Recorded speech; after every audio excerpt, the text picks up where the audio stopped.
Mersal media நேயர்களுக்கு அன்பு வணக்கங்கள். நான் உங்கள் தமிழ் பிரியன்.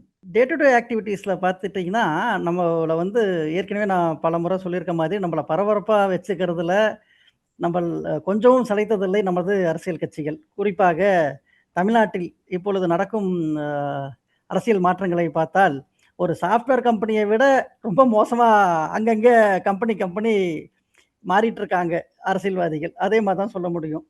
இப்போ இந்த மாதிரி ஒரு தாக்கத்தை ஏற்படுத்தும்போது நம்மள எப்பவுமே ஹாட் சீட்லயே வச்சிருக்காங்க. இத பத்தி நம்ப சோசியல் மீடியாவும் சரி, இத பத்தி இந்த எதார்த்தத்தை பேசுறதுக்கு நம்மளோடு இணைந்திருக்கிறார் மூத்த பத்திரிகையாளர் திரு வி.எஸ். ராமன் அவர்கள். வணக்கம் சார். வணக்கம். நல்லா இருக்கீங்களா? நல்லா இருக்கேன் சார். சரிங்க சார். சார் உங்களுக்கு இப்போ தெரியாத எதுவும் கிடையாது. எல்லாருமே பார்த்தீங்கன்னா, தாவேகாவ நோக்கியே படையெடுக்குறாங்க. எல்லாம் அதாவது ரிட்டயர்டு அரசியல்வாதிகளா? இல்ல துயரம் எடுத்த அரசியல்வாதிகளா? இல்ல விலைபோகாத அரசியல்வாதிகளான்னு எனக்கு தெரியல. எல்லாருமே ஏன் அந்த தாவேகாவ நோக்கி ஒரு வெற்றி பெற்றுட்டாங்கன்னு போறாங்களா? இல்ல வேற ஏதாவது காரணம் இருக்குங்களா சார்? நீங்க கேட்ட கேள்வி ம். நடிகர் தனுஷ் ஒரு படத்துல வரும். ஹூ இஸ் கொலவெரி கொலவெரி கொலவெரி டோய். ஹூ இஸ் கொலவெரி கொலவெரின்னு ஒரு கேள்விய எப்படி அடுக்குமொழி போல் நீங்க கேக்குறீங்க. உண்மையிலே ஆச்சரியமா தான் இருக்குது. இது உங்களை சொல்லி குத்தம் இல்ல. தமிழ்நாட்டு மக்களுடைய மனநிலையை நீங்க ஸ்கேன் எடுத்து சொல்றது என்பது என்னுடைய நிலைப்பாடு. அதாவது ஒரு துறையில பாத்தீங்களா, ஒரு எந்த துறை, அது சினிமா துறை, அது தொழில் துறை, அரசியல் துறை, ஆளுமை துறை, எல்லாத்திற்கும் ஒரு தனி திறமை இருக்க வேண்டும். அந்த ஆமா. திறமை என்ற நிலைப்பாடு பார்க்கின்ற போது தமிழகத்தில் பெருந்தலைவர் காமராஜருக்கு பிறகு திமுக, அதிமுக என்ற கட்சிகள் தான் ஆண்டு கொண்டன. ஊழல்களை விதைத்து அதை பெரிய அறுவடை செய்து தமிழ்நாட்டினுடைய கனிம வளங்கள் எல்லா துறைகளையும் மலட்டுத்தன்மையான ஒரு நிலைப்பாடை இன்று திராவிட கட்சிகள் ஆக்கி உள்ளது. இந்த சூழ்நிலையில் ஆனா தான் அதுக்கு சார் விஜய். ஒரு நிமிஷம். அதே அளவுக்கு அவங்க வளர்ச்சியும் குடுத்துருக்காங்கன்றத நம்ம மறுக்க முடியாது. சரி, நீங்க அதே கேக்குறீங்க திராவிட வளர்ச்சி. கட்சிகள் தான் வந்து நமக்கு மத்த சென்ட்ரல் கவர்ன்மென்ட் டேட்டாவே சொல்லுது. தமிழ்நாடு 2வது வளர்ந்த மாநிலம் அப்படின்னு. இந்த திராவிட தமிழ் கட்சியில தானே அது சாத்தியமாச்சு. சார், இது எப்படின்னா, நீங்க கேட்கிற கேள்வி எப்படின்னா, யோக்கியம் வாரான் செம்பெடுத்து உள்ளவேன்னு சொல்றீங்க. ஐயா, திராவிட கட்சிகள் தான் செல்லம்மாள் கல்லூரிய காலேஜ் ஆக்குனதா சென்னையில? அந்த செல்லம்மாள் கல்லூரிய வரலாறை எடுத்துக்கொள்ளுங்கள். அந்த செல்லம்மாள் கல்லூரி கிண்டியில மட்டுமல்ல, தமிழ்நாட்டுடைய சென்னையில் பல்வேறு ஆலயங்களையும் எழுப்பி கல்வி வளர்ச்சிக்கும் ஏழை எளிய மக்கள் கல்வி பயில நடந்தக்கூடிய அந்த கிராமணிய சமூகத்தை சேர்ந்த செல்லம்மாள் கல்லூரி எப்படி வந்தது இந்த வரலாறு உங்களுக்கு தெரியுமா? பச்சைப்பெண் கல்லூரி வரலாறு உங்களுக்கு தெரியுமா? செங்கலவரையன் கல்லூரி வரலாறு தெரியுமா? இதெல்லாம் திராவிடம் தான் வளர்த்ததா? திராவிடம் என்று சொல்லிக் கொண்டு திரியக்கூடிய நீங்க விரல் விட்டு சொல்ற மாதிரி 2, 3 சொல்றீங்க. இப்ப அவங்க சைடுல எடுத்து பார்த்தா பெரிய லிஸ்டே போட்டு போறாங்களே அவங்க. எல்லாம் அவங்க சார், அவங்க போட்டிருக்க லிஸ்ட் எல்லாமே கல்லு வச்சு பழுக்க வைக்கக்கூடிய பல வகைகள். நான் சொல்லக்கூடிய கல்லூரிகள் நேச்சுரல் ஆர்கானிக். செல்லும் பச்சைப்பெண் கல்லூரியிலே படித்தவர்கள் தானே அண்ணா அவர்கள், ஆமா. அன்பழகன் அவர்கள். இல்லை என்று மறுக்க முடியுமா? கல்வி கட்டக்கூடிய இன்றைக்கு வேலூர்ல தொழிலதிபர் இருக்கக்கூடிய 50 தலைமுறைக்கு சேர்த்து கொண்டிருக்கிற துரைமுருகன் யார்? அவரே சொன்னாரே, என்னை படிக்க வைத்தது எம்ஜிஆர் என்று சொன்னாரா இல்லையா? ஆனால் தமிழ்நாட்டில் திராவிட கட்சி எப்படி வளர்ந்தன? நாட்டிற்கு சுதந்திரம் அடைய வேண்டும், சுதந்திரத்துக்கு பாடுபடக்கூடிய தலைவர்கள் எல்லாம் என் பின்னால் வருங்கள் என்று சொல்லும் போது, மகாத்மா காந்தியின் பின்னால் தேசத்துக்காக பாடுபடக்கூடிய காமராஜர் சென்றார், கக்கன் சென்றார், முத்துராமலிங்க தேவர் சென்றார், பல தேச சிந்தனையாளர்கள் சென்றார்கள். ஆனால் கருணாநிதி நான் திராவிட திமுக ஆரம்பிக்கிறேன், என் பின்னால் வாருங்கள் என்றால் சொல்லும் போது ஊழல்வாதிகளும் கொள்ளையடிக்கக்கூடிய நிலக்கவிழ்வாளிகளும் சென்றார்கள். அங்கே நல்லவர்கள் செல்லவில்லை. நம்ம இப்போ ஏன் மக்கள் தாவேகாவை நோக்கி படையெடுக்க ஏன் அரசியல்வாதிகள் தாவேகாவை நோக்கி படையெடுக்கிறார்கள்? அதை பத்தி பேசுவோமே. இதுக்கு நம்ம வருவோம். இல்ல, நீங்க கேட்கிற கேள்வி கூட்டி கழிச்சு பார்த்தால் விடைய நான் அதுக்கு நான் கருவு சொல்லணும் இல்லையா? கம்யூனிஸ்ட் கட்சி சார், கம்யூனிஸ்ட் கட்சிக்கு என்றால் கார்ல் மார்க்ஸ் யார், லெனின் யார்? கார்ல் மார்க்ஸ் கரு, லெனின் உரு. அப்படிப்பட்ட கம்யூனிச சித்தாந்தவாதிகளான சோவியத்து கதைகளை கரைத்து குடித்து வந்திருக்கின்ற சித்தாந்தவாதியான மகேந்திரனே தற்குறி தற்குறி என்று பல திமுக கட்சிகளை பேசி ஏலம் செய்த தவேகாவில் தன்னை அர்ப்பணித்துக் கொண்டிருக்கின்றனர் என்றால் இன்று இளைஞர்களுடைய மனநிலை எப்படி உள்ளது என்பதில் மகேந்திரனும் விதிவிலக்கல்ல, நீங்களும் விதிவிலக்கல்ல, நானும் விதிவிலக்கல்ல. ஐயா, தவேகாவில் இன்று எல்லோரும், அதாவது சனிக்கிழமை தோறும் பையனூர் சந்தை. எப்படி சனிக்கிழமை தோறும் பையனூர் சந்தை, அது பையனூர்ல ஒரு சந்தை, அந்த சந்தை பையனூர் சனிக்கிழமை சந்தை. எப்படி நீங்க வெள்ளிக்கிழமைனா சென்னையில பல்லாரம் சந்தை எப்படி கூடுகின்றதோ அதே போல ஒவ்வொரு நாட்களும் ஒவ்வொரு கிழமைகளும் தமிழகத்தில் சந்தைகள், அங்காடின்னு சொல்லுவாங்க. ஆடு, மாடு, கோழி, காய்கறி எல்லா பொருட்களும் விற்பாங்க. அதே போல அரசியலில் ஊழல் செய்து கொள்ளையடித்து இனிமேல் எங்கேயுமே விலை போகாத, இப்ப நீங்க கேட்டீங்களா கொஞ்சம் முன்னால, விலை போகாத சந்தைக்கு விற்க முடியாத, சந்தைக்கு விற்க முடியாத 100 கோடி, 1000 கோடி, 2000 கோடி, 50,000 கோடி கொள்ளையடித்துக் கொண்டு அதன் மூலம் பல பினாமிகள் மூலமாக ஒப்பந்த பணிகளை எடுத்துக்கொண்டு இனிமேல் ஒவ்வொரு முறை ஆளுங்கட்சியில் வருகின்ற போதுதான் ராஜேந்திர செல்வ பாலாஜி செந்தில் பாலாஜி எப்படி வருகின்றாரோ சீசனை கேட்டு நிறம் மாறும் பச்சவந்திகளாக வரும் அரசியல்வாதிகளை தங்களை தொழிலை காத்து கொண்டு தங்களுடைய உத்தியோகத்தை பெருக்கிக் கொண்டு சீசன் போல் வருகின்றக்கூடிய பல வல்லூர்களும் விதிவிலக்கு அல்ல.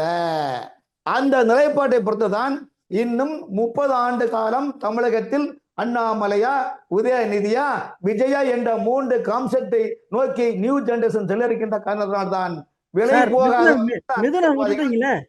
மிதுன் பழனிசாமி அவர்களை விட்டு விட்டீங்களே. இல்ல அதுக்குதான் நீங்க அடுத்த கட்டம் சொல்றேன் சார். நீங்க மிதுனுக்கு அடுத்த கட்டம் சொல்றேன். ஏன் என்று அடுத்த கட்டம் சொல்றேன். விஜய் கட்சியில் தவேகாவில் சனிக்கிழமை ஓரும் பனியூர் சந்தையில் கொண்டு செல்கின்றார்களே, இதெல்லாம் பார்த்துதான் தவேகா சொல்லியுள்ளது, ஐயா இங்க வாங்க, வாங்க ஐயா, வாத்தியார் ஐயா, வரவேற்க வந்தோம் ஐயான்னு எம்ஜிஆர் மக்களுக்காக பாடினார்.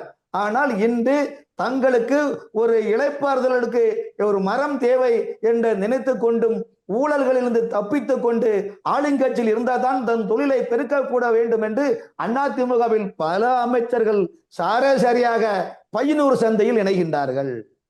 சரி சார், இப்ப மாற்றம் என்று சொல்லிதான் விஜய் வந்தாரு. இப்ப இவங்கெல்லாம் அங்க போயிட்டா எங்க மாற்றம் இருக்க போகுது? ஐயா இல்ல ஐயா, ஏற்கனவே மாற்றம் அன்புமணி சொல்லிட்டாரு. மாற்றம் முன்னேற்றம் பாமக சொன்னாரு. அதே சோசியல் மீடியா மாற்றம் முன்னேற்றம் போண்டாமணின்னு சொன்னாங்க தெரியுமா? மாற்றம் முன்னேற்றம் போண்டாமணி. அது போல மாற்றம் முன்னேற்றம் அன்புமணி, மாற்றம் முன்னேற்றம் போண்டாமணி என்ன சொல்ல காமெடிக்கெல்லாம் வந்திருக்குது. ஆகவே இந்த மாற்றம் முன்னேற்றம் எல்லாம் பார்த்து சலிச்சு போச்சு. இன்னைக்குள்ள இளம் தலைவர்கள் 2 திராவிட கட்சியும் கரைந்து போகின்ற நிலைப்பாடு, அதிமுக கரைந்து விட்டது, திராவிட முன்னேற்ற கழகம் வரக்கூடிய உள்ளாட்சி மன்றத்தோடு கரைந்து விடும் என்பது அரசியல் விமர்சகர்களுடைய பார்வை உள்ளத்தின் காரணத்தினால்தான் எல்லோரும் ஒண்ணுன்னா வரிசையாக பாத்தி கட்டி போயிருக்கிறாங்க. இதனாலதான் திமுக தன்னுடைய இருப்பிடத்தை தக்க வைக்கிறதுக்கு போராடி கொண்டிருக்கின்றன. ஆனால் விதி கொடியது, விதி விளையாடும் காரணம் என்றால் கர்மாக்களை ஒருபோதும் மாற்ற முடியாது. உப்பை திண்டவன் அனுபவித்துதான் ஆக வேண்டும் என்பது கர்மா. அந்த கர்மாவை நோக்கி செல்ல வேண்டுமானால் திமுக ஊழல் குளியல், ஊழல் துவையல், ஊழல் புயல், ஊழல் துவையல் என்ற நிலைப்பாடு கொள்ளையடித்துக் கொண்டிருக்கின்றன. இதைதான் ஒரு மாற்றத்தை கொண்டு வந்து விஜய் அவர்கள் சொன்னார்கள். ஆகவே தான் மாற்றத்தை கொண்டு வரேன்னு சொன்னாரு. ஆனா இதெல்லாம் என்னது ஓல்டு வைன் நியூ பாட்டில்ன்ற மாதிரி ஆயிட்டு இருக்கு சார். இப்ப இங்க இருக்க அதிமுக கூட்டமே அங்க போய் உட்கார்ந்து இருக்கும் போது எங்க மாற்றத்தை கொடுக்க முடியும்? இவங்க சித்தாந்தத்தை மாத்திர முடியுமா? முடியாது. அப்ப ஏன் விஜய் அவங்களை வரவேற்கிறாருன்னு கேக்குறேன். நீங்க சீன பெருஞ்சோறு கூட ஒரு நாள் கட்டினதில்ல, பல ஆண்டுகள் அதுக்கு இது பண்ணிதான் கட்டினாங்க. அந்த காலத்துல சிற்பிகள் மலைகளை குடைந்து வழிகளை அமைத்துள்ளார்கள். இன்னைக்கு மிஷின் வந்திருக்குது, ட்ரில்லிங் மிஷின் போட்டு. ஆனா அன்னைக்கு மனிதன் ஒளிய வைத்துதான் கல்லெல்லாம் சிலை செஞ்சாம் பல்லவ ராஜா, இந்த கதை சொல்ல வந்தேன் என்றா சின்ன ராஜா போல் சிற்பிகளால் செதுக்கப்படுது அந்த காலத்து வரலாறு. இன்று இயந்திரத்தால் செதுக்கப்பட்டது இந்த காலத்து வரலாறு. அன்று செல்போன் இல்லை, இன்று சோசியல் மீடியா பெருத்துக்கி விட்டது. சோசியல் மீடியா பெருக்கமும் மக்களின் உணர்வுபூர்வமான தாக்கமும் தான் இன்று விஜய அருகில் ஏற்றியது. இன்று விஜயுடைய போக்கை பார்த்தால் தமிழகத்தில் எந்த கட்சியுமே அல்லு சில்லெல்லாம் பெயர்ந்து செல்லிவிட்டது. ஆகவே 60 ஆண்டுகளும் ஆட்சி நடித்து கொள்ளையடித்து தங்களுடைய குடும்பத்தை பெருக்கிக் கொண்டவர்களாம் இன்று எங்கே தேடுவேன், இனிமேல் திராவிட கட்சிகளை எங்கே தேடுவேன் என்ற மனநிலை உள்ளது. இளம் தலைவர்கள் மாற்றத்தை எதிர்பார்க்கின்றார்கள். அந்த மாற்றத்தை விஜய் மூலம் கிடைக்கும் என்று மக்கள் நம்புகின்றார்கள். அந்த மக்கள் தற்போது செல்லக்கூடியதெல்லாம் எப்படின்னா ஒரு சீசன் பக்தி போன்றுதான். தாவேக்கால் செல்லக்கூடக்கூடியவர்கள் எல்லோரும் ஒரு சீசன் பக்தியை நோக்கி செல்கின்றார்கள். காரணம் என்றால் இங்காவது நமக்கு இளைப்பொருள் கிடைக்குமா என்று சொல்லுகின்றார்கள்.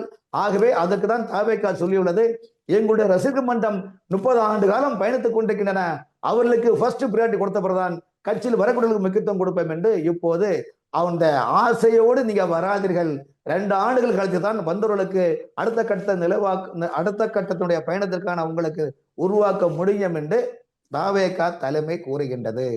ஆகவே சொல்லுங்க சொல்லுங்க சொல்லுங்க சொல்லுங்க, நீங்க சொல்லுங்க. இல்ல அங்க போனா அவங்க எல்லாம் நல்லவங்க ஆயிருவாங்க 2 வருஷத்துல. இங்க இருந்தா கெட்டவங்க. இதே இப்போ கட்சிகள் திராவிட கட்சியை பார்த்தா விஜய் வந்து விமர்சனம் வச்சாரு. இப்போ இங்க இருக்கவங்க எல்லாம் மேல்மட்ட தலைவர் அதே மாதிரி இருந்துட்டு கீழ் இருக்கவங்க செகண்ட் லெவல் லீடர்ஸ் எல்லாம் அங்க போய் சேர்ந்தா அவங்க எல்லாம் நாணசனம் பெற்று அங்க போறாங்க சார்.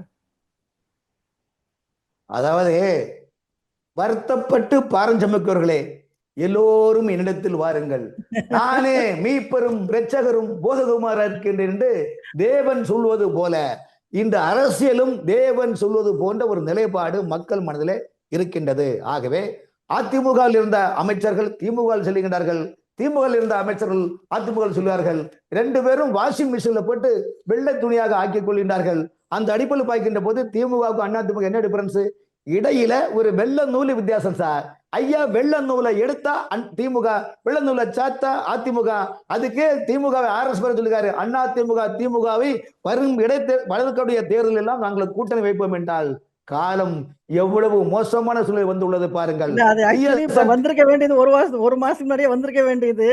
ஏதோ கொஞ்சம் பிரச்சனைனால அது அப்பவே வந்திருக்க வேண்டியது வராம போயிடுச்சு. இல்ல வந்து கொண்டது என்னவென்றால் கொள்கையில் உள்ள பிரச்சனை அல்ல, கொள்ளை அடிப்பது யாருக்குமே கொள்கை இல்ல சார். அதாவது நான் திரும்ப தான் சொல்றேன், அன்னைக்கு ஒரு காந்தி கிடைச்சாரு, அன்னைக்கு ஒரு கக்கன் கிடைத்தார், அன்னைக்கு ஒரு காமராஜர் கிடைத்தார், அண்ணா கிடைத்தார். ஆனால் அண்ணாவுக்கு பிறகு வந்ததெல்லாம் தன் குடும்பத்தை நினைக்கின்றார்களே தவிர்த்து மக்களை பற்றி நினைப்பதில்லை. ஆகவேதான் உங்களுடைய கேள்விக்கு இன்னைக்கு என்ன நிலைப்பாடு என்றால் பதில் சொல்லு என்ன, எங்கே தேடுவேன், உங்களுடைய கேள்விக்கு பதில் எங்கே தேடுவேன் என்ற நிலைப்பாடு உள்ளது என்றால் நாடு முழுவதும் ஊழல், சுயநலம், அடுத்தவருடைய நிலங்களை கபலீகரம், எதை வேண்டுமானாலும் செய்யலாம், என்ன வேண்டுமானாலும் செய்யலாம் என்ற ஒரு மனநிலை இன்றைக்கு பல சுயநலவாதிகள் மனதிலே உள்ளமையால் நாடு நாடாக இல்லை. நாடு முழுவதும் கொலை, கொள்ளை, வழிப்பறி, கற்பழிப்பு, அநியாயம், அட்டூழியம் என்ற ஒரு குற்றச்சாட்டுகளை அடிக்கடிக்கு கொண்டு போக காரணம் மக்களிடம் நிம்மதி இல்லை. யாரிடமாவது நிம்மதி உள்ளதா? யாரிடமாவது அமைதி உள்ளதா? விலைவாசி வெண்ணை முட்டி கொண்டிருக்கின்றன. சாமானிய மக்கள் வாழ முடியாத ஒரு சூழ்நிலை. காரணம் என்றால் எங்கு பார்த்தாலும் பணம் பணம் என்ற ஒற்றை இலக்கை நோக்கி கார்பரேட் ரேஞ்சில் நடந்து கொண்டிருக்கின்ற காரணத்தினால் இதில் தாவேக்கும் விதிவிலக்கு இல்ல. ஆனா இதற்கெல்லாம் ஆத்திச்சவுடி திராவிட முன்னேற்ற கழகம் என்பதை உங்களிடம் தெரியப்படுத்திக் கொள்கிறேன். என்ன சார் நீங்க வந்து மக்கள் சந்தோஷமா இல்லை அப்படின்றீங்க. இதே 6 மாசத்துக்கு முன்னாடி பாத்தீங்கன்னா அண்ணா நகர் இந்த மாதிரி நிறைய மெயின் ஒரு பொதுவான இடத்துலயே ஹாப்பி ஸ்ட்ரீட்னு ஒரு போட்டு எல்லாருமே வந்து சந்தோஷமா குதிச்சுட்டு இருந்தாங்க. மக்கள் எப்படி சந்தோஷமா இருந்தாலும் வந்து குதிக்கிறாங்க. சந்தோஷம் என்பது ஊரெங்கும் சாராய கடை திறந்து வைத்து பெட்டி கடைகளில் கஞ்சா சாக்கடை வைத்துக் கொண்டு அதை இல்ல நீங்க தயவு செய்து புரிஞ்சுக்குங்க. ஹாப்பி ஸ்ட்ரீட்ல வந்து குதிச்சு சந்தோஷமா அன்னைக்கு ஃபுல்லா மதியானம் வரைக்கும் அவங்க எல்லாம் குதிச்சுட்டு போனவங்க எல்லாம் சாராயம் குடிக்கல, கஞ்சா எல்லாம் போடல. அங்க வந்தவங்க எல்லாம் இளமையானவர்கள், இளைஞர்கள். அவங்க தான் வந்தாங்க, அவங்க தான் நல்லா என்ஜாய் பண்ணாங்க, என்ஜாய் பண்ணிட்டு போனாங்க. அப்ப சந்தோஷமா இல்லாம வர முடியுமா? சரி சார், அதாவது நீங்க சொல்றது எப்படின்னா கல்யாண வீட்டுல போனா எல்லாமே சாப்பிடுறோம், ஒரு பர்த்டேக்கு போனா வெஜிடேரியன் நான் வெஜிடேரியனா சாப்பிடுறோம். அந்த நிகழ்ச்சிகளை போகக்கூடிய தன்மையை பொறுத்து இருக்குது. ஆனால் அந்த நிகழ்ச்சி தொடர் தினசரி நடக்கின்றதா? ஆண்டுக்கு ஒரு முறை பொங்கல், ஆண்டுக்கு ஒரு முறை தீபாவளி, ஆகவே பண்டிகை காலத்தில் எப்படி சந்தோஷமா இருக்கின்றமோ அதே போல் ஒன்ஸ் என்ற நிலைப்பாடு மக்கள், நான் சொல்வது மக்கள் பிறப்பு முதல் இறப்பு வரையிலும் சந்தோஷமாக இருக்க வேண்டும் என்ற நிலைப்பாட்டை தமிழகத்தில் இன்று உள்ள எந்த அரசியல் கட்சியாவது நினைத்தது உண்டா? மக்களை பிராய்லர் தண்ணி போல் கதம் கதம் என்ற கொதிநிலையில் வைத்து உள்ளார்கள். காரணம் என்றால் அரசியல்வாதிகள், ஆட்சியில் இருப்பவர்கள் இப்படியெல்லாம் செய்தால்தான் மக்கள் பயந்து போயிருக்கின்றார்கள். தமிழ்நாடு முழுவதும் இன்று மக்கள் எந்த நிலைமையில் இருக்கிறாங்க? அவங்களோட technique, one of the technique. மக்களை வந்து நீங்க அமைதிப்படுத்தி சந்தோஷமா வச்சுட்டீங்கன்னா அவன் சிந்திக்க ஆரம்பிச்சிருவான். சிந்திக்க ஆரம்பிச்சா அவங்களுக்கு ஓட்டு கிடைக்காது. அதுதான் வைப்ரேஷன் மோடு நீங்க சொன்னீங்க பாத்தீங்களா, அந்த ஒரு பயம் அது இருந்தா தான் மக்கள் போய் யாராவது ஒரு கட்சியில சேருவான். அதுதான் சார், அந்த சிந்திக்கக்கூடிய நிலைமையில தான் இன்னைக்கு வந்து PS வீரப்பா வசனம் போல மக்கள் வந்து நின்ற கோலம், கிடந்த கோலம், அமர்ந்த கோலம், சயன கோலம் என்று குடிமகனே பெருங்குடிமகனே அதை கொடுக்கட்டுமா உனக்கு, கொடுத்து எடுக்கட்டுமா கல்லாவை எனக்கு என்ற நிலைப்பாடு ஆகியுள்ளது என்றால் இந்த நாடு மதுப்பிரியர்னு சொல்லுங்க. ஆமா ஆமா ஆமா, அதுல இருந்தாலும் சொல்றேன், மதுப்பிரியர் இப்படி குடிப்பவர்களுக்கே பட்டம் சூட்டக்கூடிய அரசு தமிழகத்தில் திராவிட கட்சிகள் தான். வந்து நம்ம தமிழ் மொழியில வந்து யாரையுமே நம்ம திருடன்னு சொல்ல மாட்டோம். கவர வந்தவர் அப்படிதான் சொல்லி பழக்கம். ஆமா, அப்படிதான் எல்லாரும் வீட திறந்து வச்சு தானே. சிசிடிவி கேமரா எதுக்கு? வீடெல்லாம் திறந்து வச்சுட்டு ஆகா எல்லோரும் பாருங்க உங்களுக்கு பாருங்க, இளைஞர்களுக்கு வேலை கிடைக்கவில்லை, அதனால அவங்க இது பண்றாங்க. ஏன் அவர் குடிக்கு தள்ளப்படுகிறான் என்பதை நம்ம யோசிக்கணும் சார். யாரு காரணம்? இல்ல யாரு காரணம் சொல்லுங்க சார். நீங்க எல்லாத்தையுமே கொண்டு போய் ஆட்சியாளர் மேலேயே திணிக்கூடாது. ஆமா ஆமா சார், ஆட்சியாளர் சார். மக்கள் வந்து என்ன, இப்போ நான் வந்து ஏற்கனவே சொன்ன மாதிரி நிறைய கம்பெனிகள்ல எங்களுக்கு வேலைக்கு ஆள் இல்லைன்னு நிறைய கம்பெனி தேடிட்டு இருக்கு. தகுதியானவர்கள் இல்லைன்னு சொல்லுது. அதை வந்து கவர்மெண்ட் கொடுக்கணும். ஐயா நீங்க வேணா கேரளா சொல்லுங்க. இத கேரளாவில் அத்தனை இல்ல சார், நீங்க நாங்க ஓமை தெரிஞ்சுக்க தமிழ்நாட்டை பிடிச்ச போது கேரளாவில் மாநிலத்துல எல்லா கெட்ட பழக்கம் தான் இருக்குது. சாராயம், கல்லு கடை, சாராய கடை, அங்க என்ன விற்காம இருக்கிறாங்களா? அங்க மக்கள் சண்டைக்கு வராங்களா? இல்லையே. தமிழ்நாட்டை பொறுத்தவரையும் திராவிட கட்சிகள் மக்களை வித்தியாசமான ஒரு நிலைமையில் தமிழை கட்டுக்கொள், போடா இந்தி ஒழிக என்று சொல்லி இவர்கள் 2 மொழியை படிக்க வச்சுக்கிட்டு இவங்க நடத்தக்கூடிய அத்தனை பள்ளிக்கூடத்துல 5 மொழி படிக்க வச்சு காசே தான் கடவுளடா என்று மருத்துவ கல்லூரிகளையும் தனியார் பள்ளிக்கூடத்தையும் தனியார் கல்லூரியும் நடத்துவது யார்? சாரை கம்பெனி யார்? எல்லாம் திமுக நடத்துறாங்க. அப்ப மக்களை திசை திருப்பி மக்களுடைய நிதிகளை கொள்ளையடித்து வரி போடவில்லை, பணம் பத்தல் உலக வங்கியிலிருந்து 13 லட்சம் கோடி என்று கடனை வாங்கி உள்ளார்களே, இது யாது பணம் சார்? இது இருங்க, அவங்க வந்து கடன் வாங்கினது உண்மைதான். ஆனா அந்த கடனை எப்படி வந்து அவங்க செலவு பண்ணாங்கன்றது முக்கியம். அதனாலதான் நம்ம 2வது இடத்துல இருக்கோம். இது மத்திய அரசு கொடுத்த டேட்டா. ஐயா ஒரு விஷயம் கேளுங்க, நீங்க 30,000 சம்பளம் வாங்குறீங்க, அந்த 30,000 தானே நீங்க பட்ஜெட் ரன் பண்றீங்க ஃபேமிலிய? சொல்லுங்க. அதுக்கு தங்கம் தென்னரசு என்ன சொல்றாருன்னா, ஸ்டாலின் என்ன சொல்றாரு, எனக்கு மனசு இருந்துச்சு, நான் மக்களுக்காக இன்னும் கடன் வாங்கி செஞ்சேன், இதுல உங்களுக்கு என்ன தப்பு? ஆமா ஆமா சார், ஒரு பைசா இல்லாம. ஆமா சார், தேர்தல் அந்த 2026 இல்ல சார். இப்போ ஒருத்தர் கடன் திருப்பி செலுத்துறதுக்கு இப்ப பேங்க்லயே போய் நம்ம லோன் எடுக்கிறோம். நம்மளோட என்னது பிஎஃப் ஃபார்ம் எல்லாம் பார்த்துட்டு, பிஎஃப்ன்ற ஃபார்ம் 16 எல்லாம் பார்த்துட்டு இவர்னால இந்த கடனை கட்ட முடியுமா அப்படின்னு சொல்லி தானே கடன் கொடுக்குறாங்க. அதே மாதிரி தானே இவங்களுக்கு கட்டுற திறமை இருக்குன்னு தானே கடன் வாங்கிட்டு வராங்க. ஏன் நீங்க அப்படி பார்க்க மாட்டேன்றீங்க? அதுக்குள்ள போனா நிறைய விஷயம் இருக்கு சார். சார் இந்த கடன் என்பது நாடகம். தமிழக அரசு உலக சந்தையிலிருந்து கடன் வாங்குவது ஒரு நாடகம். தமிழக அரசு நகராட்சியை மனராட்சி ஆக்குவது என்ற நாடகம். எல்லாம் காசு என்ற ஒற்றை இலக்கை நோக்கி எவன் இருந்தா என்ன, எவன் போனா என்ன, நாடும் நாட்டு மக்களும் எக்கெடு கெட்டு போனா என்று PS வீரப்பா வசனத்துக்குரியவர்கள் திராவிட கட்சிகள். நீங்க மக்களுக்காக நீங்க அப்படி பார்த்தா நான் சொல்றேன், இன்னைக்கு அவருடைய 175 ஆண்டுகளுக்கு முன்னால அவர்கள் எப்படி வந்தார்கள்? இன்று தமிழகத்தில் திமுக ஆட்சின்ற போது 5 பவர் சென்டர் நடத்தினார்களா இல்லையா? ஏன் KN ஒரு 7 பவர் சென்டர் நடத்தினாரா இல்லையா? இதை விஜய் சொன்னாரா இல்லையா? இங்கு எல்லாம் ஒரு சிங்கிள் பவர் சென்டர் தான் சொன்னாரா இல்லையா? ஆகவே இந்த கொள்ளை, இந்த ஊழல், மக்களை மிரட்டுவது அனைத்தும் பவர் சென்டருடைய அட்டூழியங்கள், அட்ராசிட்டிகள். இங்க புரிஞ்சு கொள்ளுங்க. இதுக்குள்ள நிறைய விஷயங்கள் என்ன, இதை பற்றி சொல்லுங்க. இல்ல இத பற்றி இல்ல விவாதம் சொன்னா ஒரு நாள் ம். போதுமா ஈண்டொரு நாள் போதுமா என்று எதுக்கு உலக சந்தையில லோன் வாங்கினாங்க, எதுக்கு நகராட்சி மராட்சி ஆக்குனாங்கன்னு சொன்னா பூனைக்குட்டி வெளியே வரும் சார். உங்களுக்கு தெரியாது சார். நாங்க இதெல்லாம் எந்த எந்த மந்திரி என்ன பண்றாங்க, எத்தனை பிஏக்கள் கொள்ளடிக்கிறாங்க, பிஏக்களுக்கு அண்ணன் தம்பி மாமன் மச்சான் எத்தனை ஆயிரம் கோடியை கொள்ளடிச்சு வச்சிருக்கிறாங்க. இதெல்லாம் கருத்தில் கொண்டுதான் மக்கள் வெறுப்பின் உச்சத்தில் போய்தான் யாராவது ஒருத்தர் காட்டுப்பான்னு விஜய்க்கு வான்வழியான வெற்றியை உருவாக்கினார்கள். அது நீங்க புரிஞ்சுக்கிடுங்க. நான் புரிஞ்சுக்கிறேன் சார். இப்போ அப்படி பார்த்தா நேத்து கூட துரைமுருகன் சொல்லியிருக்காரு. மக்கள் ஏதோ ஒரு மனநிலையில போய் விஜய்க்கு ஓட்டு போட்டாங்க. இப்ப நாளைக்கு நான் நின்னா கூட நான் ஜெயிச்சு வந்துருவேன். எனக்கு மக்கள் மேல நம்பிக்கை இருக்கு அப்படின்றாங்க. அத நம்ம பொறுத்திருந்து தான் பார்க்க வேண்டும். இப்போ நீங்க விஜய் பத்தி ஒரு சொன்னீங்க. பவர் சென்டர், பவர் சென்டர்ன்னு. இப்ப விஜய் பார்த்தா ஒரு சிங்கிள் பவர் சென்டர்னான்னு சொன்னாரு. ஆனா அவர் எங்கேயுமே வந்து தலை காட்டுறது இல்ல. கீழ இருக்கவங்க மத்தவங்க தான் பவர் சென்டரா ஒர்க் பண்ணிட்டு இருக்க மாரி நியூஸ்ல எல்லாம் வந்துட்டு இருக்கு. அப்ப அவரு சொன்னது என்னாச்சு? 2வது விஜய் வந்து ஐயா, எப்பதான் பேசுவார்? அவரு ஆட்சியில வந்து ஒரு மாசம் தான் ஆட்சி. அவர் இப்ப ஆமாங்க. பேச வேண்டிய அவசியம் கிடையாது. ஏன் சார்? அவர் ஏன் இப்ப அப்படி பேச நினைக்கிறீங்க? நீங்க ஏன் அப்படி நினைக்கிறீங்க? சார், எல்லாரும் அதுக்குள்ள நிறைய விஷயம் இருக்கு சார். சரி சார். நீங்க ஓகே. நீங்க ம். நீங்க கேட்கிற கேள்வி ஏதோ பக்கத்துல திமுக சென்னை தேனாம்பேட்டில் அறிவாலயத்துல போய் டிஸ்கஸ் பண்ணிட்டு கேட்ட மாதிரி எங்கிட்ட கேக்குறீங்க. புரியுதா? இல்ல இல்ல, இல்ல, இல்ல. ஆமா நான் சார். எந்த கட்சியும் அதாவது சார்ந்தவன் அல்ல. இல்ல இல்ல சார், இல்ல எனக்கு சார். இல்ல. இது அதாவது எல்லாருக்கும் இருங்க. எல்லாருக்கும் வர சந்தேகம்.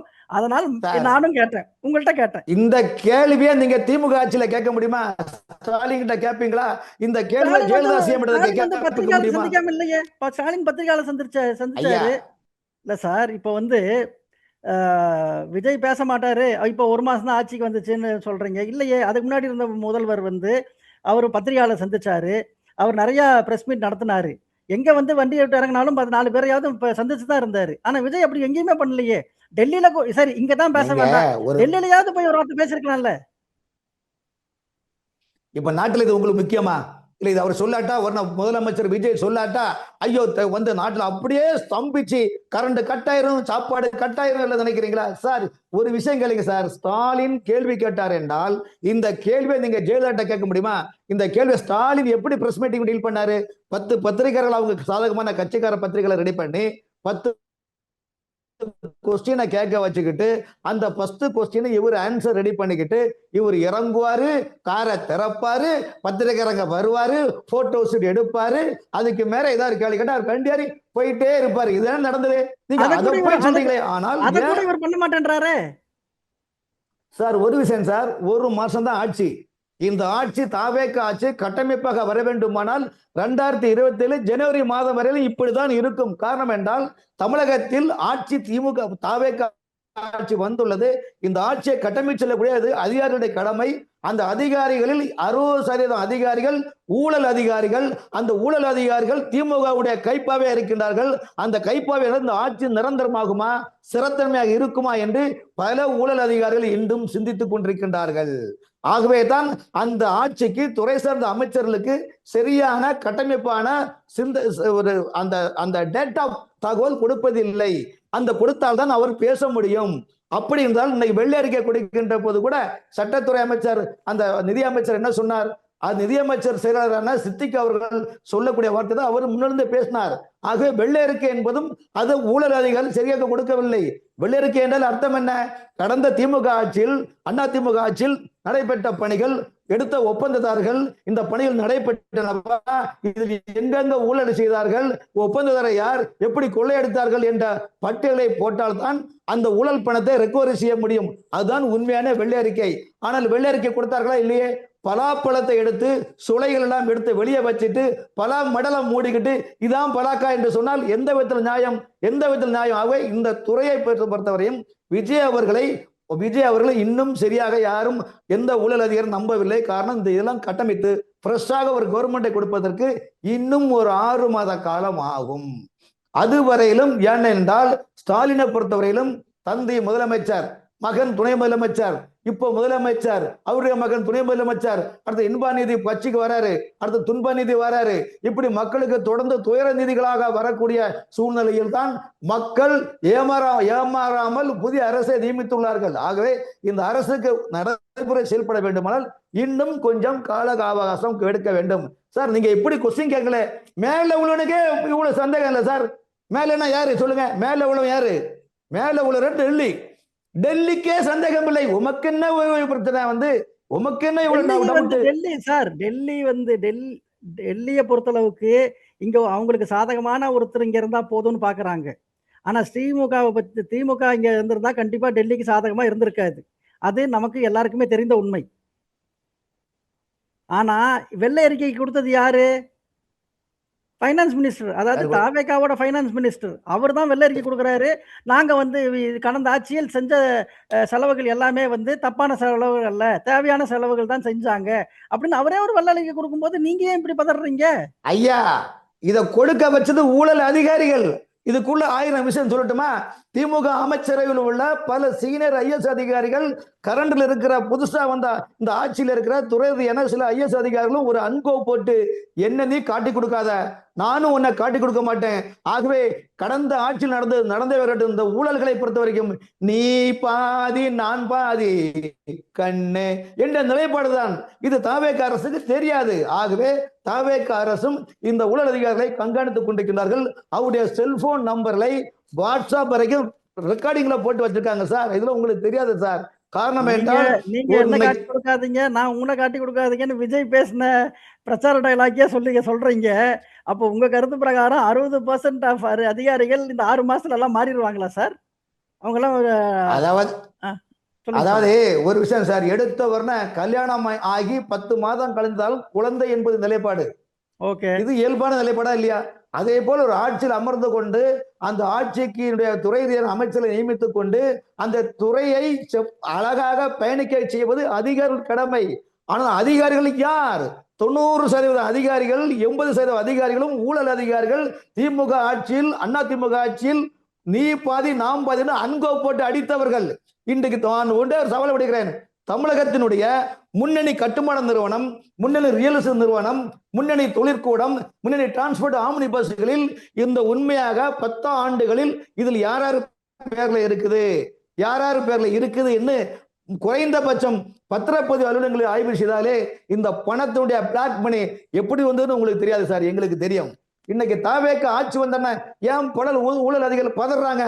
ஐயோ நம்ம குட்டு வெளியே வந்துடக்கூடாது என்பதற்காக தான். கரண்ட்ல இருக்கக்கூடிய சர்வீஸ்ல இருக்கக்கூடிய புதுசாக உள்ள ஐஎஸ் அதிகாரிகளிடம் பழைய ஐஎஸ் அதிகாரிகள் அன்கோ போட்டுக்கொண்டு பல ஊழல்களை மறைத்துக் கொண்டிருக்கின்றனர் என்பது ஒரே ஒரு சாட்சி.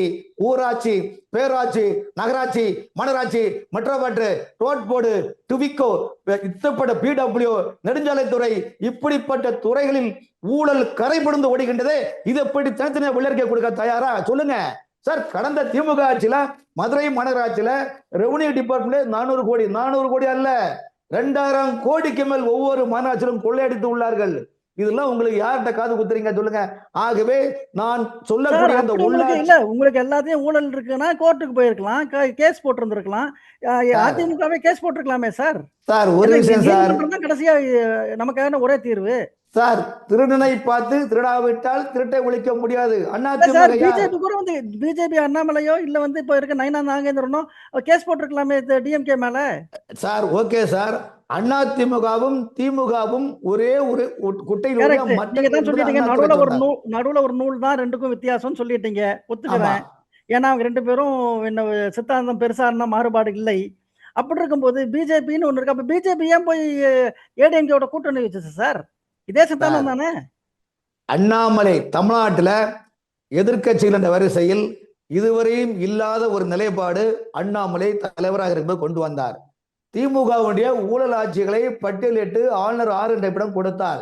கொடுத்துக்கிட்டு வெளியே வரும்போது செய்தியாளர் கேட்கின்றார், ஐயா திமுக ஊழல் ஆட்சி ஓகே, அப்ப ஏற்கனவே ஆட்சியில் இருந்த அண்ணா திமுக ஊழல் கட்சி தானே, அந்த அண்ணா அதிமுக எடப்பாடி பழனிசாமி அவர்கள் நீங்கள் கூட்டணி வைத்துள்ளீர்களே என்று சொல்லும் போது அண்ணாமலை சொன்ன வார்த்தை, யாராக இருந்தாலும் நாங்கள் நடவடிக்கை எடுப்போம் என்று சொல்லும் போதுதான் திமுகவும் அதிமுகவும் ரகசியமாக ஒரு அன்கோ போட்டுக் கொண்டு அண்ணாமலையை மாற்றுவதுதான் நம்முடைய இலக்கு என்று ஒரு அன்கோ போட்ட ஏற்பாட்டில் தான் 2026 சட்டமன்ற தேர்தலுக்கு முன்னால் அண்ணாமலை தலைமையில் அதிமுக தேர்தலை சந்திக்காது, அண்ணாமலையை மாற்றினால்தான் நாங்கள் தேர்தலுக்கு சந்திப்போம் என்று திமுக கொடுத்த அசைன்மெண்டை எடப்பாடி நிறைவேற்றினார். அந்த எடப்பாடி நிறைவேற்றிய போதுதான் திராவிட சித்தாந்தத்தில் உள்ள நயினார் நாகேந்திரன் தலைவரானார். இது உங்களுக்கு தெரியுமா சொல்லுங்க? சார் இல்ல அத அ திரைக்கு பின்னாடி நடப்பத பத்தி என்ன எனக்கு பெருசா ஒண்ணும் தெரிய வாய்ப்பில்லை. ஏன்னா உங்க சார் மாதிரி நீங்க ஒரு ஆங்கரா இருக்கும்போது சார், நீங்க ஒரு ஆங்கரா இருக்கின்ற போது பின்னால இருக்கும்போது முன்னால் கொண்டதா நீங்கள் ஆங்கர். நான் சார் நான் நான் கெஸ் இதான் சொல்ல நான் வரல. வந்து சொல்ல அதுக்கு இல்ல. இல்ல சார். அதுக்கு என்ன என்கிட்ட வந்து நான் நான் என்னது எனக்கு நான் வந்து யோசிக்கிறதெல்லாம் நான் பேசிற முடியாது சார். என்ன பேப்பர்ல வந்திருக்கோ, என்ன எனக்கு இது நம்பக்கூடிய தரவுகள் வந்திருக்கோ, அத பத்தி தான் நான் பேச முடியும். ஐயா நீங்க சொல்றது ஊ வந்து ஃபேக்ட்ட ஐ வச்சு அ பார்த்தா நீங்க செய்யறது உண்மையா தெரியுது. சார் ஆனா அண்ணாமலை சார் வந்து ஒரு என்கிட்ட விஷயம் சார். சொன்னாரா? சொல்லுங்க. சார் ஆமா அவர் சொன்னார்ல, ஊடகம் என்பது அ காலத்தின் கண்ணாடி. அதில் உங்கள் முகத்தை பாருங்களேன். சொன்னது நான் சொல்லவில்லை. நீங்கள் சொல்ல கலைஞர் சொன்னார். ஆகவே தான் ம். அண்ணாமலை ஆளுநரை விட்ட கொடுத்தாரு. இவ்வளவு பெரிய பிரச்சனை ஆச்சு. அண்ணாமலைய மாத்துனாங்க. இன்னைக்கு இன்னைக்கு என்னாச்சு? பிஜேபி தேர்தல ஊத்திக்கிச்சா இல்லையா? பழனிசாமி சார் பழனிசாமி இல்ல. பழனிசாமி பழனிசாமி அதுக்கு வந்து சென்ட்ரல் மத்திய பாஜகவுக்கு வந்து வேற கணக்குகள் இருந்திருக்கலாம். ஸ்டேட் ஸ்டேட் பிஜேபிக்கும் மத்திய பிஜேபிக்கும் வந்து தேர் மீன் வெவ்வேறு தரவுகள வச்சு அவங்க வந்து முன்னோக்கி போறாங்க. சார் அதெல்லாம் முன்னோக்கி இல்ல சார். அதுல அதுக்குள்ளே நிறைய விஷயம் இருக்கு சார். நீங்க முன்னோக்கி சார் பின்னோக்கின்னு வெளிப்படையா சொல்லாதீங்க. வந்து அமித்ஷா என்ன படிக்கிறாரு? நிதின் நபீன் என்ன படிக்கிறாரு? அத பத்தி தான் நம்ம அபிஷியலா நான் பேச முடியும் சார். ஆமா சார். அமித்ஷா என்ன படிச்சார் நீங்க சொல்லுங்க. நான் பதில் அ சொல்றேன். நீங்க கேளுங்க. இல்ல அவர் அண்ணாமலை என்ன இப்ப சொல்றாரு நீங்க சொல்லுங்க. கடைசில பார்த்தா நிதின் அண்ணாமலை நபீன் அது சொல்லு கேளுங்க. நிதின் நபீன் வந்து நயினா நாகேந்திரன் தான் நல்ல தலைவர். அவர் தான் வந்து கூட்டணிய அமைச்சு இழுத்துட்டு போறாரு. சோ அவர் தலைமையில இயங்கட்டும். இப்ப ஏடிஎம் கூட கூட்டு சேர்த்தா நமக்கு நல்லது தான். தமிழ்நாடு மக்கள் நல்லது பண்ணுவோம் தான் அவர் சொன்னாரு. சார் இது எல்லாம் நீங்க வந்து வெளியில உள்ள வார்த்தை வந்து காது வழி வந்த செய்திகளை நீங்க ஊடகத்தின் இதை வச்சு சொல்லாதீங்க. அதுக்கூட உண்மைத்தன்மை என்பது உங்களுக்கு தெரியாது சார். அது நான் பொது தளத்துல சொல்லிக்கொள்ள விரும்பவில்லை. ஆகவே தான் நான் சொல்றது அதிமுக பொறுத்த வரைக்கும் அண்ணாமலை தலைவராக இருந்தார். தேர்தலில் சட்டமன்ற தேர்தலில் சந்தித்தார். பெர்சன்டேஜ் கூட கொடுத்தாரு. சார் எம்பி தேர்தலில் கொடுத்தாரு. சட்டமன்ற தேர்தல் வந்தது.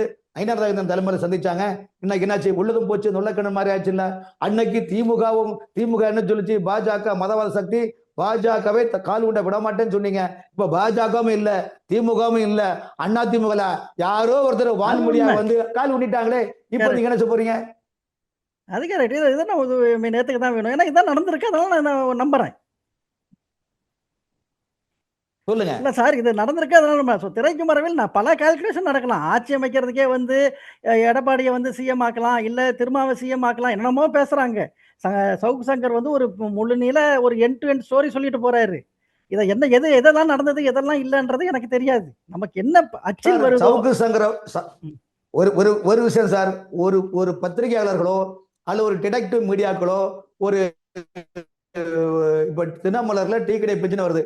அது மாதிரி ஒவ்வொரு பத்திரிகையில பம்பானந்தா மிஸ்டர் மியாவுன்னு ஒவ்வொரு வார பத்திரிகை புலனாய் பத்திரிகையில ஒவ்வொரு மாடலா அந்த ஊழல்களையும் பல சமாச்சாரங்களையும் இலைமுறை கைமுறையாக போடுறாங்க. ஆமா. ஆனால் இந்த விஷயங்கள் எல்லாம் 70% நெருப்பு இல்லாமல் புகையாது, அல்லாமல் குறையாது, கில்லாமல் வலிக்காது, சொல்லாமல் தெரியாது.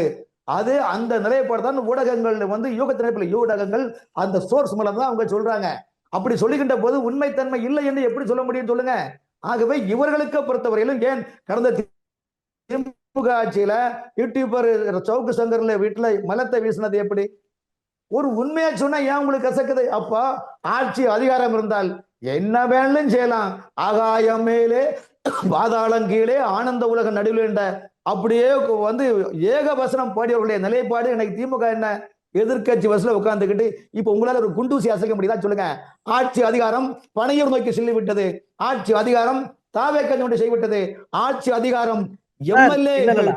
அரசியல்ன்றது ஒரு வட்டம். நாளைக்கு என்ன நடக்கும்னு யாரும் சொல்ல முடியாது.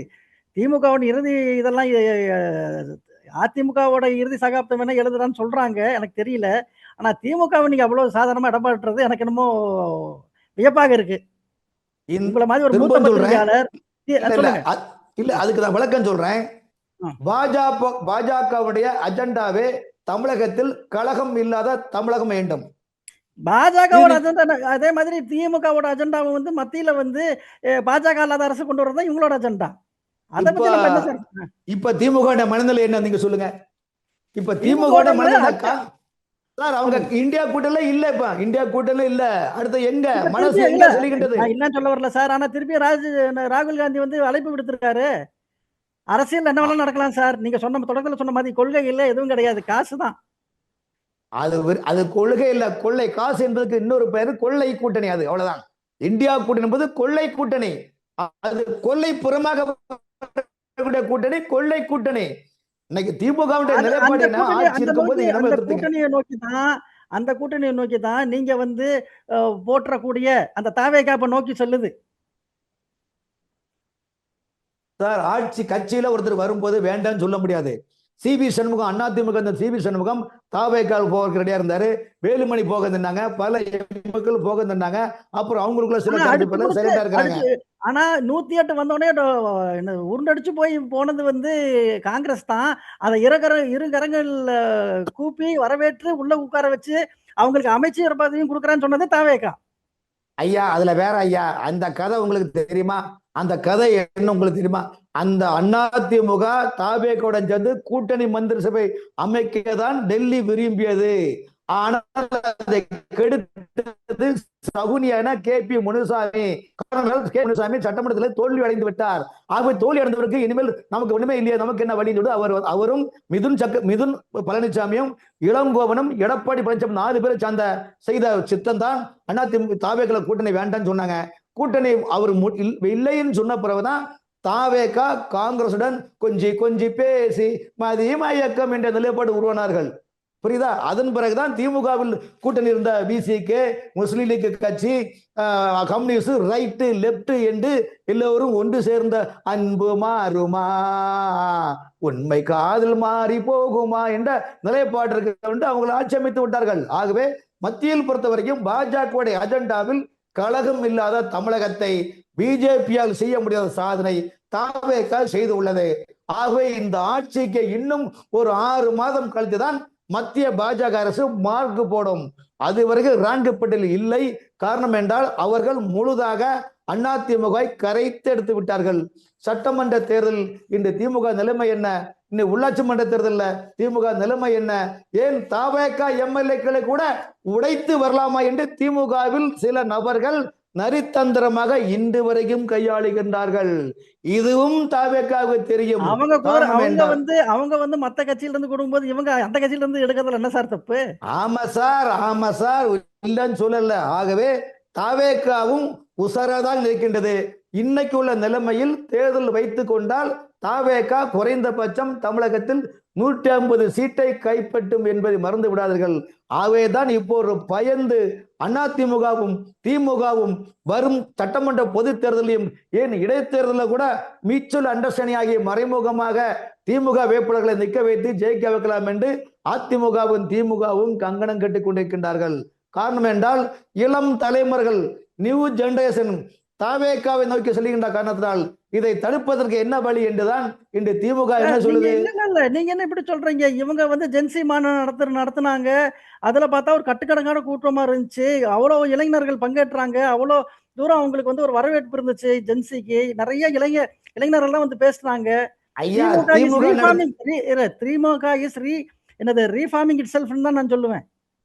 திமுக நடத்திய இளைஞருடைய மாநாடு ஆட்சி அதிகாரம் என்றதை வைத்துக் கொண்டு செயற்கையாக கல்லு வச்சு பழுக்க வச்ச மாம்பழம் எப்படியோ செயற்கையான மாநாடு ஒண்ணு அண்ணா நகர்ல நடத்தினாங்க சார்.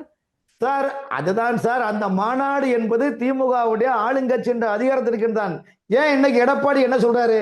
நாங்கள் ஜெயித்திருப்போம், ஆனா தேர்தலுக்கு 3 நாளுக்கு முன்னால ஐடி விங்கோட ரீல்ஸை நாங்க பப்ளிஷ் பண்ணிட்டோம்னா வண்டி இருந்தா ஆட்சிக்கு வந்திருப்போம் என்பதற்காக தான் அவருடைய மகனான மிதுனை கே.பி. முனுசாமி மூலமாக பத்திரிகையாளரிடம் பேச வைத்து அதை பேசும் பொருளாக உருவாக்கி மிதுன் வருகிறார் என்று சொல்லிக்கொண்டு ஒரு டெமோ காப்பியாக எடப்பாடி பழனிசாமி உருவாக்கினார். அதற்கு கடும் எதிர்ப்பு வந்தவுடன் ஐயோ அட சத்தியமான கோப்பனான காவல்காரன் என்று ஏமாற்றிக் கொண்டு ஒரு டெமோ ஓட்டிய எடப்பாடி என் பையன் வரவே மாட்டான் என்று சொன்னார். அதே போலதான் டாக்டர் ராமதாஸ் கூட என்ன சொன்னாரு? நாங்க வைரஸ் நடத்தப்பட்டேன்னு சொன்னாரு. அதே போல ஸ்டாலின் என்ன சொன்னாரு? ஐயோ என்னோட போட்டுங்க, என் பையன் வரமாட்டான், என் மகள் வரமாட்டான், என் மருமகளோட சொன்னது நீதானா, சொல் சொல் என் உயிரே என்று சொல்லக்கூடிய யார்? அப்படி சொல்லக்கூடியவர்கள் எல்லாம் இன்று குடும்பமாக வந்து பவர் சென்டர் வைத்து கொள்ளையடித்துக் கொண்டிருக்கின்றார்களே. இதுதான் ஆட்சியின் அதிகாரமா? அதிகாரம் உங்க கையில் வந்தால் எதை வேண்டுமானாலும் செய்யலாம். அப்படியோட நிலைமனையில் இருந்தவர்களுக்கு இன்னைக்கு சாமானிய மக்கள், ஏழை மக்கள், நடுத்தர மக்கள், பேரன் பேத்திகள், குழந்தைகள் தாத்தா கிட்ட சொன்னாங்க, பிள்ளைகள் அப்பா அம்மாட்ட சொன்னாங்க, மொத்தமாக கும்மாம் குத்து குத்தி விஜய் வாழ்க என்று நிலைப்பாடு உரியது ஒரு இளம் தலைமுடைய மாற்றமா இல்லையா? அதுதான் விஜய் சொன்னார், என்னை மாமா மாமா என்று சொல்லக்கூடிய இளம் தளிர்களே உங்களுக்கும் நான் கைவிட மாட்டேன் என்று சொன்னாரா இல்லையா? ஆகவே குழந்தைகள் மட்டுமல்ல பெரியவர்களும் இன்று வரையிலும் விஜயின் மீது ஒரு அதே அதிகமாக ஒரு தாக்கத்தையும் ஒரு நம்பிக்கை வைத்துள்ளார்கள். அந்த நம்பிக்கையின் பிறகுதான் இன்று ஊழலை இருக்கக்கூடாது, அத்தனை டெண்டர்களும் டிரான்ஸ்பரண்ட் இருக்க வேண்டும். ஏன் இன்று வந்த பிரதானே ஆரம்ப கல்வி கல்வித்துறையில் பல ஆயிரம் கோடி லைசன்ஸுக்கு ஊழல் நடந்துள்ளது என்று இன்று அறிக்கை வெளிவந்துள்ளதா இல்லையா? அப்படிப்பட்ட முறையில் நீங்க சொல்றது நான் ஏத்துக்கிறேன். ஆனா அதுக்குன்ட்டு போய் பள்ளியில போயிட்டு அந்த வாடி வாடி வாடி கைப்படாத சீடுன்னு போட்டு ரீல்ஸ் எடுக்கிறதெல்லாம் நான் சொல்றீங்களா? அப்ப திமுக ஆட்சியில மட்டும் முத்தமர் காந்தி என்று மகாத்மா காந்தி சத்தேசுனை புக்கா படிக்க வச்சாங்க சொல்லுங்க. நீங்க கேட்ட இல்ல நீங்க பாருங்க, இதுக்கு பதில் சொல்லுங்க. இதை விட்டு அவனும் அப்படி எங்க அப்பா அப்படியா ஏன் அப்பா அப்படியா? ஆமா சார், ஆமா ஆமா தப்பு இல்லையா? வந்து என்ன தப்பு இருக்குது? நீங்க மட்டும் பேனாக்கு செல வைக்கணும், கலைஞர் வாழ்க, நூற்றாண்டு விழாவான்னு ஊழல் பாதிக்கலாம் நீங்க முக்கியத்துவம் கொடுக்கின்ற போது அவங்க கட்சி ஆட்சி வந்திருக்காங்க, எங்க ஒருத்தர் நடக்கும் போது பிஞ்சு மனசுல போய் ரீல்ஸ் கிரியேட் பண்ணுங்க. இந்த மாதிரி ஒரு சினிமா பாட்டை போட்டு அவங்களுக்கு படிப்பாங்களா இல்ல இதை கேட்டு இருப்பாங்களா சார்? இளம் பிஞ்சுகள் ஒத்துக்க மாட்டேன்றீங்களா? ஆமா சார், இளம் பிஞ்சுகள் மத்தியிலே பெட்டி கடையிலே கஞ்சா சாக்கெட் வைக்கலாம், இளைஞர்கள் மத்தியிலே சாராயம் வைக்கலாம், களமாகலாம், இதெல்லாம் ஒன்றும் இல்லையா? அதுவும் தவறு இதுவும் தவறு தானே சார்? ஒரு சாமானியா நான் பார்த்தா ரெண்டும் தவறா தான் எனக்கு படுது. அதாவது நீங்க சொல்றதெல்லாம் பார்த்தோம் சார், எடுத்தவர்னா எல்லாமே கண்ட்ரோல் பண்ண முடியாது. எடுத்த உடனே வந்த உடனே எல்லாமே ஒரு நேரத்துல ஒரே நாளைக்கு எல்லாமே முடியாது. அப்படி என்றால் கண்ட்ரோல் பண்ண முடியாதுன்றீங்களா? என்ன சார்? ரீல்ஸ் எடுக்கிறத கண்ட்ரோல் பண்ண முடியாதுன்றீங்களா? அதாவது ரீல்ஸ் எடுப்பது என்பது ஆர்வத்தின் கோளாறு. ஆர்வத்தின் கோளாறு சார். அதே நேரத்தில் இவர்கள் நிலக்கபடி இன்னைக்கு கடந்த நீங்க 5 வருஷம் என்ன நடந்து பாருங்க. கடந்த 5 வருஷம் தமிழ்நாட்டில் தேனாரும் பலரும் அன்பு மார்க்கம் அமைதி மார்க்கம் இருந்ததா? அத்தனையும் ஊழல் சக்தி தீய சக்தி நிலைப்படுதான் இருந்தது. அதனை விஜய் தீய சக்தி தூய சக்தின்னு சொன்னாரா இல்லையா? இப்ப அந்த தூய சக்தியை மாத்திட்டு அண்ணாமலை சொல்றாரு, மக்கள் சக்தியா வருவன் அண்ணாமலை சொல்றாரா இல்லையா? ஆகவே காலத்தினுடைய சூழ்நிலை பருவநிலை மாற்றம் எப்படி வருகின்றதோ அதே போல் தமிழ்நாட்டில் இளம் தலைமுறை பெரிய மாற்றம் உள்ளது. அந்த மாற்றம் தாவேக்கா நோக்கி பயணிக்கின்றது.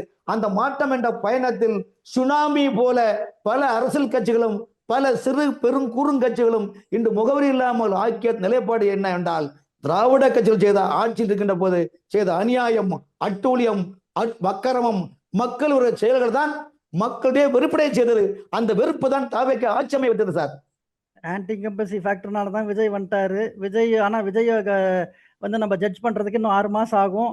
6 மாசத்துக்குள்ள அந்த 60% ஆஃப் ஊழல் அதிகாரிகள் எல்லாம் நேர்மையாக வந்துருவாங்க. 2வது இதெல்லாம் ஒரு சாம்பிள் தான். ஏன்னா கூடி சீக்கிரம் எல்லா இடங்கள்லையும் மாற்றங்கள் வரும் அப்படின்னு உங்களுக்கே திமுக அதிமுக மற்ற எல்லா கட்சிகளை பற்றி உங்களுக்கே உரியதான ஒரு அந்த நகைச்சுவை பாணிகளை எங்களுக்கு புரிகிற மாதிரி நீங்கள் பேசியதற்கு எங்களை விறுவிறுப்புடன் வச்சதுக்கு ரொம்ப நன்றி சார். மற்றொரு நிகழ்ச்சியை நான் உங்களை சந்திக்கிறேன். நன்றி, வணக்கம் சார்.